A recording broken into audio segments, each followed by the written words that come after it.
Verano de 1665.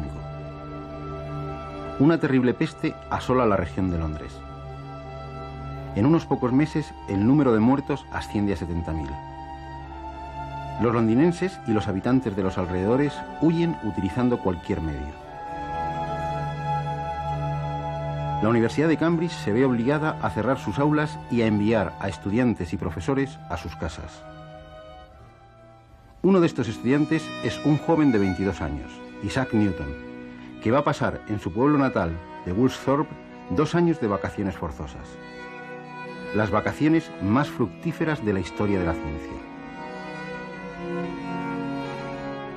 A lo largo de estos meses, Newton va a concebir, experimentar y desarrollar sus geniales ideas sobre la naturaleza de la luz, sobre la gravitación universal y sobre el método de las fluxiones.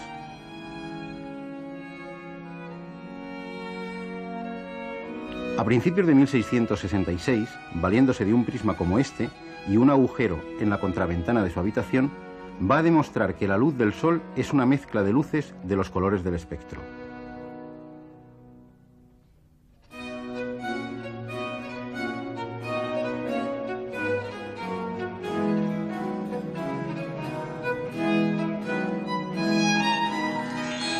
Estas investigaciones sobre la luz le conducirán a diseñar un nuevo modelo de telescopio, mucho más corto, que utiliza espejos en lugar de lentes, con lo que evita la dispersión de los colores, la aberración cromática. Este modelo de telescopio es el que utilizan en la actualidad los observatorios astronómicos y muchos aficionados a la astronomía. Este telescopio es el que va a proporcionar a Newton su primer reconocimiento internacional y su ingreso en la Royal Society. En 1672 publicará su teoría de los colores de la luz.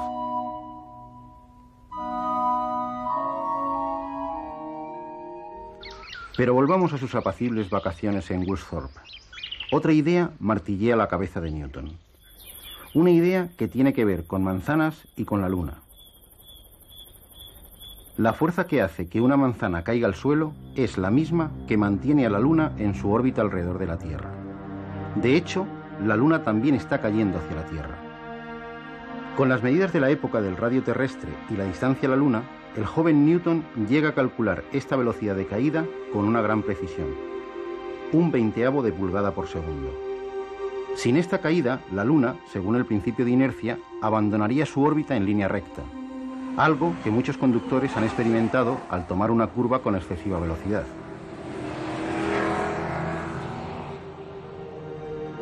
Newton había descubierto la ley de gravitación universal, una ley que explica el movimiento de todos los cuerpos en el universo, desde los objetos más pequeños hasta los planetas y los cometas.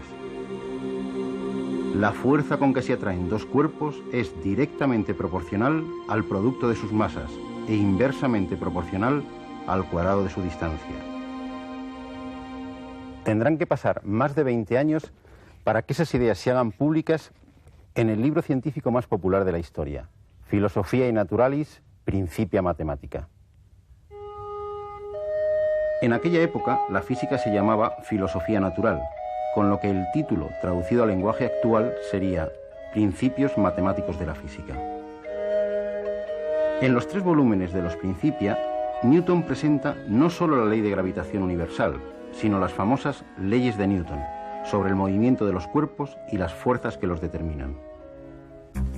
Leyes que Newton y todos los físicos durante más de 300 años aplicarán a los campos más dispares: caída de cuerpos, choques, propagación del sonido, proyectiles. Sin duda, Newton es el autor del primer paso de la carrera espacial.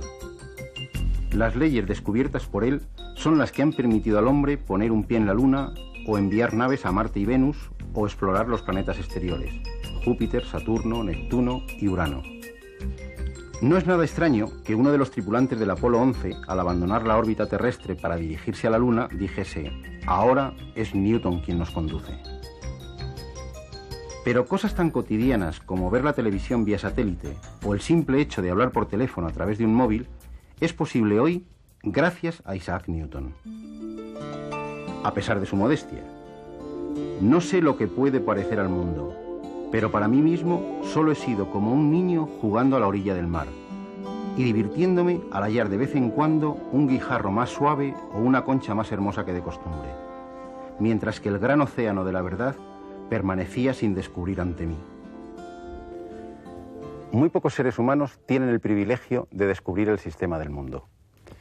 Pero Newton, para desarrollar sus ideas sobre mecánica y sobre el movimiento de los cuerpos, necesita de unas matemáticas más potentes que las que él encuentra a su llegada a Cambridge. Ya en los 18 meses de vacaciones forzosas en Woolsthorpe, Newton realiza una aportación que por sí sola le habría hecho pasar a la historia de las matemáticas, lo que más tarde se llamará el binomio de Newton. El binomio de Newton tiene que ver con el desarrollo de potencias de expresiones de este estilo, a más b elevado a n. Si nos fijamos en los coeficientes de las sucesivas potencias enteras de a más b elevado a 1, a más b elevado a 2, a más b elevado a 3, a más b elevado a 4, observaremos, como ya hizo Pascal unos años antes que Newton, que los coeficientes forman un triángulo, en el que cada término es la suma de los dos términos de la fila anterior, que están a la izquierda y a la derecha del término buscado. Es fácil encontrar una fórmula general para cualquier exponente n que sea entero, pero Newton extendió esta fórmula para potencias fraccionarias y negativas, con lo que obtuvo un potente método para realizar cálculos aproximados de forma simple, 300 años antes de que se inventasen las calculadoras.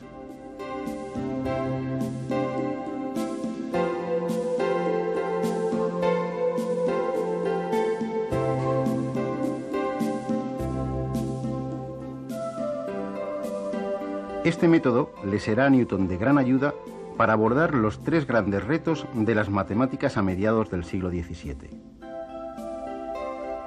Los problemas de máximos y mínimos, el cálculo de la tangente a una curva y el cálculo del área encerrada bajo una curva, es decir, el problema de las cuadraturas. Pero antes de abordar estos problemas, hagamos una excursión al otro lado del Canal de la Mancha. París, primavera de 1672. En la corte del Rey Sol, el ambiente artístico, literario y científico está en plena ebullición. Un joven abogado alemán, diplomático al servicio del elector de Main, va a quedar cautivado por este ambiente. Se trata de Gottfried Wilhelm Leibniz. De la mano de Christian Huygens se va a introducir en el maravilloso mundo de las matemáticas, donde va a brillar de forma deslumbrante.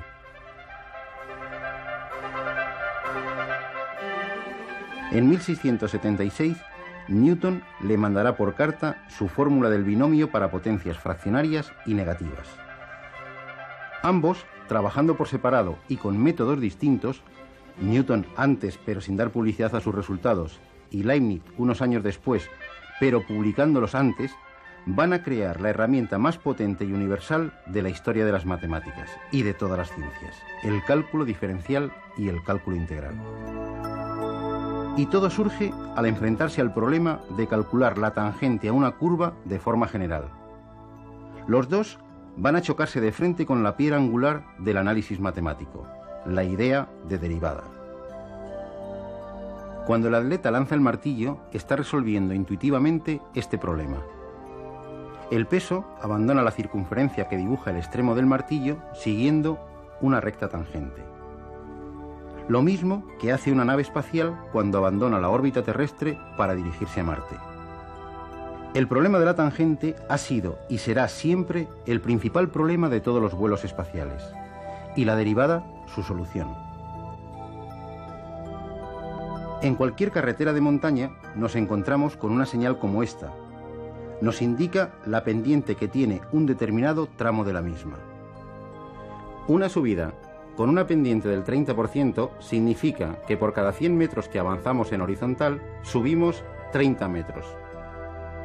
Si la carretera tiene una pendiente constante, no hay mucha dificultad en calcularla. Basta hacer el cociente entre los metros que subimos y los que avanzamos en horizontal.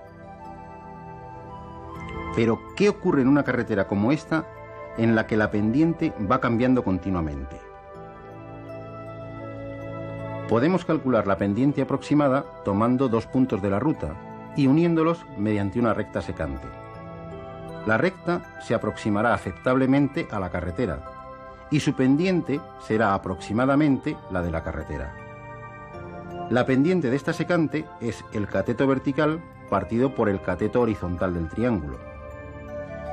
Si llamamos delta I y delta X a los catetos, la pendiente es el cociente delta I partido por delta X. Cuanto más cerca esté el segundo punto al primero, más se ajustará la pendiente real de la carretera con la pendiente de la recta secante. Si desplazamos el segundo punto hacia el primero, de tal forma que la distancia entre ambos sea cada vez más pequeña, la recta secante se irá aproximando cada vez más a la tangente a la curva en ese punto. Los números que miden las pendientes de estas rectas secantes se van aproximando a un número concreto, que será su límite. Este número será la pendiente real de la carretera en ese punto concreto. O hablando en términos matemáticos, la pendiente de la recta tangente a una curva en un punto es el límite, cuando delta X tiende a 0, de los cocientes delta I partido por delta X. Este límite es la derivada de la curva en ese punto. Como Leibniz la representaremos así. Utilizando términos de trigonometría, la derivada es el valor de la tangente del ángulo alfa que forma la recta tangente a la curva en el punto estudiado con la horizontal. Si la carretera asciende, la derivada, es decir, la pendiente, será un número positivo. Si es llana, será 0. Y si desciende, será un número negativo. La gráfica de una función se parece mucho al perfil de una carretera. De hecho, Newton imaginaba las curvas como fluentes, lo que fluye, es decir, como la línea que dibujaba un punto al desplazarse a lo largo de un tiempo determinado. A la derivada la llamó fluxión. Leibniz tampoco utilizaba el concepto de función como lo entendemos en la actualidad. Para él, una curva estaba formada por un número infinito de tramos rectos infinitamente pequeños. En cada uno de ellos, la diferencial de y es la derivada m por la diferencial de x. A pesar de haber llegado casi al mismo tiempo a la idea fundamental del cálculo diferencial, la derivada, los caminos seguidos son completamente distintos. Y sin embargo, Newton y Leibniz van a ser los protagonistas de uno de los litigios más lamentables en la historia de las matemáticas, la polémica sobre la paternidad del cálculo.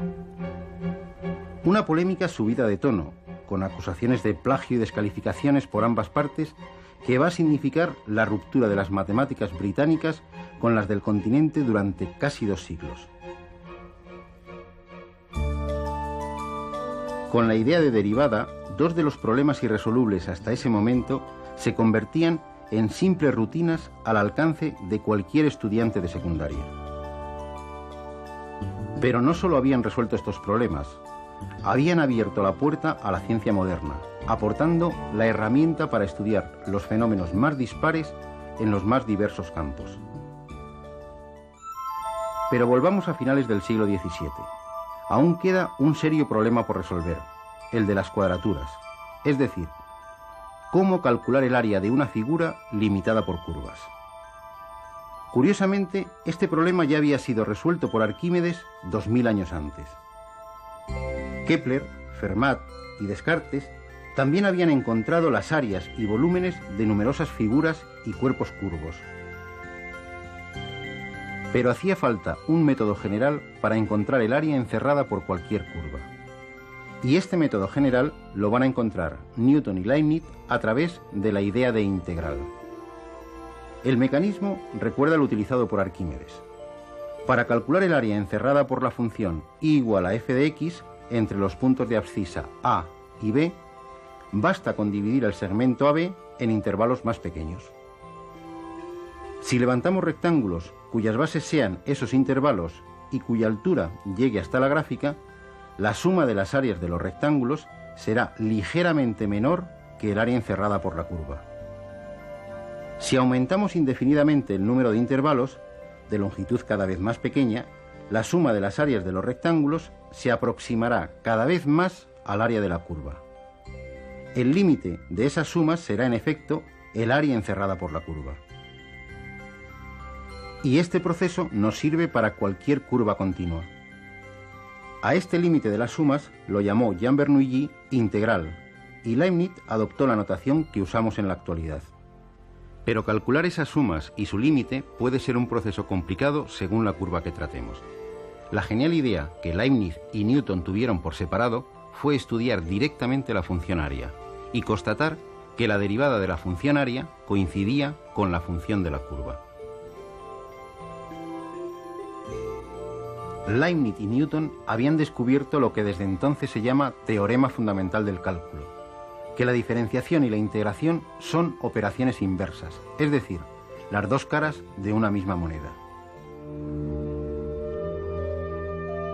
Newton tuvo en vida un prestigio y un reconocimiento social aún mayor que el que pudo tener Einstein en nuestro siglo. Como los reyes y muy pocos nobles, fue enterrado en la abadía de Westminster.